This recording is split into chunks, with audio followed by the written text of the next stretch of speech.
Right to education 2009 right to education 2009 અધિનિયમ ક્યારે પ્રસિદ્ધ થયો હતો?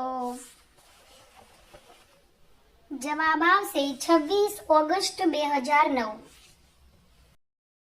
પ્રશ્ન 2. રાઇટ ટુ એજ્યુકેશન 2009 અધિનિયમનો અમલ ક્યારથી થયો હતો?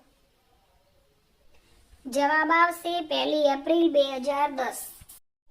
પ્રશ્ન 3. નિઃશુલ્ક અને ફરજિયાત શિક્ષણ અંગે બાળકોના અધિકાર રાઇટ ટુ એજ્યુકેશનની કઈ કલમમાં છે?